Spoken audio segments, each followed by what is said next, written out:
Our sermon message today, entitled Find Your Way Home, comes to us from John 14, verses 1 through 4. And I talk about this from time to time. As some of you know, my wife strikes out on the Appalachian Trail, hiking each year with several of her friends. She'll kill me later for this, but this is one of my favorite pictures of my wife. Okay? She has the sunglasses on, she's happy, she's got all her gear on, she's got this heavy backpack. Mothers are often the center of the home. They bring all the goodness together, and that is what my wife does as well. And I'm always impressed that she has the wherewithal and these physical inward strength and capabilities to go hiking on the Appalachian Trail. They plan these excursions, and she sends back these pictures that are often breathtaking, like these little 12 or 14-inch paths, and then over the edge is a cliff, right? It's just amazing. And the trips are difficult, but yet rewarding for her. I'm kind of an inside boy, so I'll like my hotels and my beds and my showers and all that, but it's really quite something when she gets ready to strike out on this trail. And so when we decided to travel to Virginia and Washington, D.C. several years back, we drove by the Appalachian Mountain Range, okay, at one point in time, and it was beautiful then too.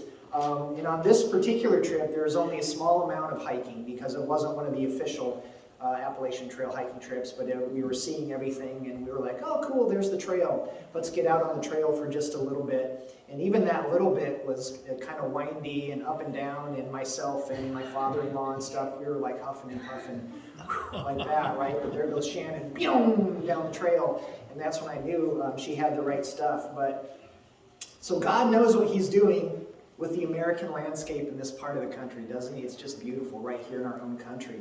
And I suddenly felt very grateful to be alive, right? And so I remember one day during our road trip, actually, where we followed this thunderstorm in its early stages of development. And we followed it all the way to our hotel, and it was really cool. And because the sun reflected against it, and the billowing clouds were high, and it was like something out of National Geographic magazine, like we were never in danger from it. It didn't hit us, I don't think, at least I don't remember, but it just followed us all the way. And so our stay in Virginia was picturesque, about an hour, 45 minutes away from the ocean or the boardwalk, right? If you've ever been over there. And from there, so we go to the nation's capital, we go to Washington, D.C., and we're all excited, and we've got monuments and photos to take and places to visit. And so we arrive in a hotel in downtown Washington, D.C. If you've ever been traveling in Washington, it's a really neat place to go, but there's like 6 lanes of traffic this way and 700 lanes of traffic that way. So we finally get to the hotel, and we unload and we check in, right? And now up until that point, things have gone very well, probably a little bit too well, right? Here comes a vacation story, like Chevy Chase, one of those Chevy Chase moments on National Lampoon's Christmas Vacation or whatever. And so when you travel to a metropolitan area, you forget that the buildings are often constructed in a way that goes up and not out, right? Here in the Midwest, we have buildings that go out, spacious parking lots to park in, but if you go to New York or Washington, they build straight up because they don't have all the space. And so that's something I kind of forgot about. So we had now exchanged the solace of wide open spaces for the concrete, right? And from this point forward, I would become very much acquainted with the underground parking garage of this hotel that went up and not out. So from the moment the gate goes up and we pull the car in, there's this feeling of claustrophobia. Okay, so I drop the rest of the family off at the front door, and myself and my daughter are down here in this parking garage. And friends, there's barely enough room to maneuver my car. Okay, so I have this SUV. Some of you see it out there. It's the white SUV, right? And I'm driving around like this, maneuvering it. And I noticed the parking spots are very, very small. Okay, difficult to breathe even, I thought.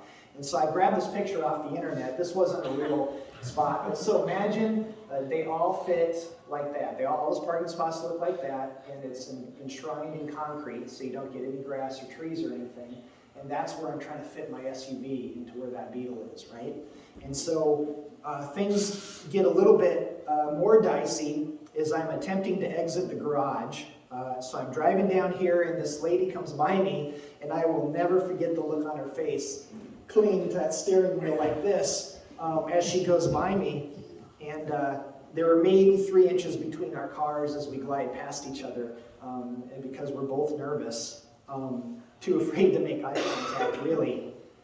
And so I heard, when I went around the following bend, I heard this crunch noise, and then I heard people arguing. So she had gone around the bend a little bit too wide and ran into another car, and there was arguing.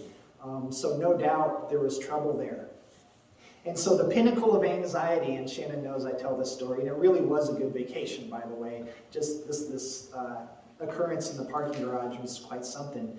So I finally give up. I'm like, I don't see any spaces like this that can fit my car. Okay, so I give up. I'm going to go out of the parking garage because I think their parking garage is like ones that we have here, where there's a place you go in and a place you can leave.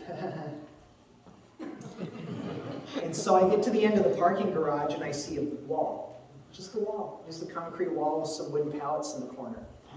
And I'm like, wow, that's interesting. So in order to get out, I have to turn, Aaron knows what I'm getting at, I have to turn my SUV car, do a 27-point turn, and go out the other way, or I have to put it in reverse and back up and do this, right, until I get to the light again. Go to the light, right? And so I tried to do this twice, but I couldn't because the car was too big, so I finally give up, and I park over by this brick wall, blocking my exit. And there was literally and figuratively no available spots for my car, right? No safe recourse. And so I think many of us have a story like this from our past, and I will finish the story, I promise. And it's one of those things where you say, you should have been there and you should have seen it. But the feeling stuck with me even after my family and I returned home. I'm preaching about it today, right? That feeling that something isn't quite right, like I don't belong here, right? Like I'm the wrong type of car for this parking lot. No safe place. Here's my C.S. Lewis quote for the week. He often wrote about the notion that the physical world points to the celestial plane of existence. What do I mean by that? If we are hungry, there's food to eat. If we're tired, there is sleep to renew us. So he would have argued that if something in our world doesn't feel quite right, if this place doesn't necessarily feel like our home, then it may just be because we aren't home yet. Not our real home, at least. Because our hearts give this inner testimony to the fact that there is something greater for which we are destined. A place where we will feel like we fit. A place where thin yellow painted lines in a parking garage don't overlap next to each other. Where we finally feel like we will belong. So I remember also vividly a job interview I had years ago. It was shortly after we first moved here, which is like 11 years ago now, believe it or not. And I was applying for the job of technical trainer on site at this factory. I was super excited. The human relations person was excited to have me that day. But from the moment I entered the building, something was wrong. I knew it wasn't a good fit, right? And so they were interested in hiring someone who would drive a forklift and wear a hard hat, and instead I preach sermons and I write articles, okay? Not me.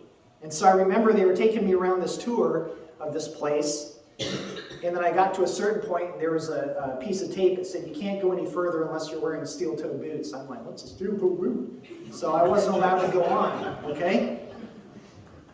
The supervisor, I'll never forget this either, he called his female employees honey. Come on, honey. Weird, okay? I was out of place. Do not belong here. Something wasn't quite right. And so there's that feeling again, beginning to surface that something doesn't fit.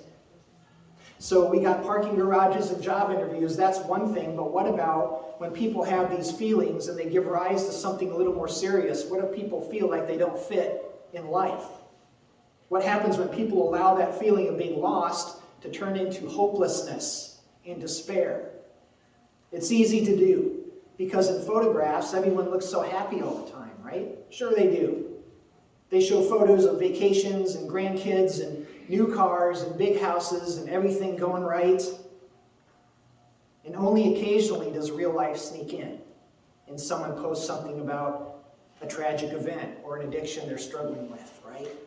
And I believe it can be the same way with churches sometimes. People who are hurting and feeling lost may show up seeking something at a church only to look around and see what appears to be all these happy, shiny, smiling people all the time.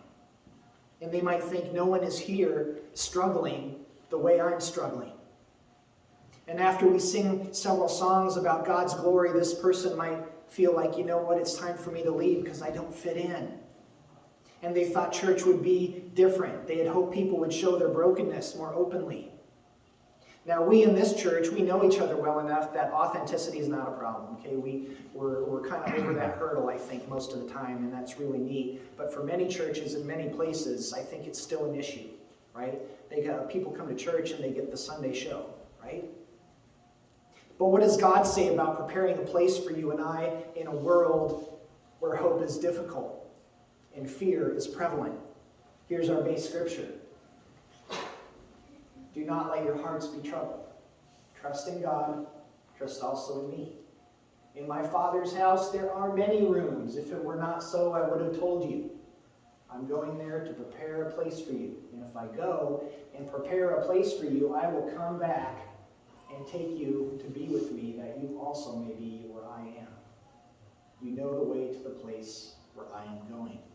These are beautiful words, and the world needs to hear them. Not only does Jesus tell us that he has a place for us, but he has also provided a roadmap of how to get there. It's the gift of salvation offered freely to anyone who wants it.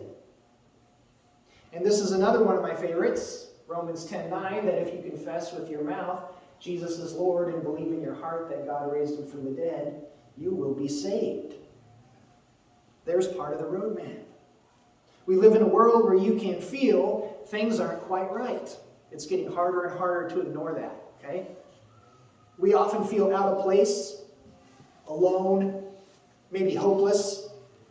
The Bible identifies this. God answers it. He says, don't sweat it. I have got a place for you. I've got a place for you. Something you and I can cling to in times of difficulty. God's offer stands to anyone who seeks him with their heart, soul, and mind. Especially during the Advent season. We get to talk about it, right? We get to talk about it a lot. There's no avoiding it. It's on TV. It's out on the streets. Christmas decorations line buildings, Christmas trees in malls. Jesus says there is a mansion with many rooms that await those believers who take seriously God's roadmap and who listen to the command in the book of Romans. No one stays lost in a parking garage unless they want to be. It's better to follow the roadmap. I'm going to talk about our own Liz Stewart because she doesn't know I'm going to do this. I love this stuff. So we have adult Sunday school almost every Sunday after church, and we'll get talking about stuff, and she'll grab her Bible and say, people just need to follow this, okay? They just need to follow this. And I agree, right? It's the roadmap. Just follow this. Well, I promised I'd finish my story about that parking garage. So after I give up and I park my car in the corner, this is a true story, and I scared Morgan to death. She's like, I'm out of here. She goes up the garage to the front desk. So it's just me and my car. I don't blame her. So I get out of the car and I lock it up. And by the way, I'm blocking like 3 compact vehicles because I give up. So I go back up to the front desk in the lobby, and I know that men don't ask for help when driving in situations like this, but I'm in trouble. So I swallow my pride and I go up there, and the guy looks at me and he knows what happened. So I'm not the only one, I think. And so he leaves his post and he comes down to the garage with me, and it took about 15 or 20 minutes, but he was doing this, and I did, one of these things, and we found a spot. And I had to, I have the rear view windows, I had to fold them in like that in order to back in, and I barely could get out of the car. And I said, okay, it's not leaving the spot. If we need to go anywhere, we're taking the subway or a taxi or an Uber or whatever. And so it appeared that asking for help and having some faith, go figure, was exactly what the doctor ordered. And I believe the same prescription applies to the world we live in as well. We need never feel alone or hopeless. I'm going to show this slide. I thought this was interesting. Okay, these are statistics according to the Anxiety and Depression Association of America, ADAA. Anxiety disorders are the most common mental illness in the United States. Only 36% of people receive treatment. GAD, general anxiety disorder, affects 6.8 million adults, something on the order of 3% of Americans. Social anxiety disorder affects 6 million adults. They also suggest that Americans under the age of 65 be screened for anxiety as part of their normal annual physical because it has become so common. So common.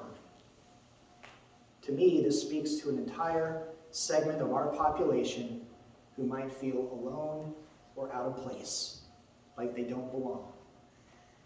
And I remember seeing a story. Anybody watch the TED Talks, TEDx, those things? So people go up in front of an audience and they vet them, but they get up there and they give their story. So there's a gentleman named Aaron Stark, and the title of his story was, "I Was Almost a School Shooter." What a title, right? His talk lasted 8 minutes and was riveting for those 8 minutes. He said when he was a child, his parents were drug addicted. Okay? So he moved from school to school. And he said the reason we moved around a lot was because we were running from the police. So he'd be in one school for 2 weeks, another school for a week, one school for 3 weeks, another school for 3 days, never had clean clothes, never had friends because he moved all the time. He was picked on, he was bullied. He said he got away one day, he escaped and lived with one of his friends, eventually ended up out on the street, and then he said, I didn't know what else to do, so I picked up the phone and called the government, called social services. Social services meant well, but they put him back with his drug-addicted mother.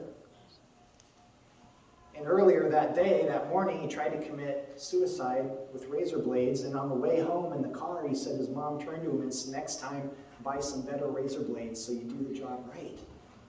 This is what he had to live with, okay?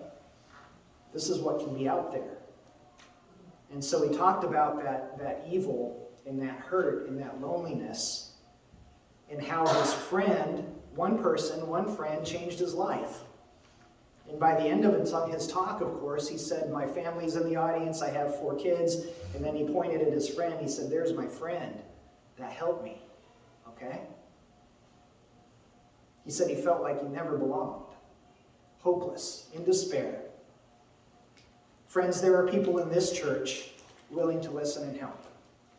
There is a God who loves us, who has prepared a place for us in heaven. A place to call home where we will finally feel a sense of belonging. A place where we can finally find our way out of this confusing and claustrophobic parking garage. A mansion with many rooms. If it weren't so, he would have told us. And he reminds us about the mansion and the rooms this Advent season also. We see it on the faces of excited children as they anticipate the Christmas holiday. How lucky we are to be able to spend time with our loved ones face to face right now, right? Post-pandemic. And come to church and be together in fellowship and love and have some food and fellowship after service. So my advice is this: in whatever way you can, find your way back home again to the Father. Through prayer, through fellowship, through talking to people, through praying to Jesus. Will you pray with me now? Gracious Lord, let us find our way home to you. We know this world isn't right. We know something's wrong. We know it can feel dark. We know it can feel strange. Cover us and guide us in this lost and dark place. Let us remember that your light shines brightest forever and all time. And we pray this in Jesus' awesome name. Amen.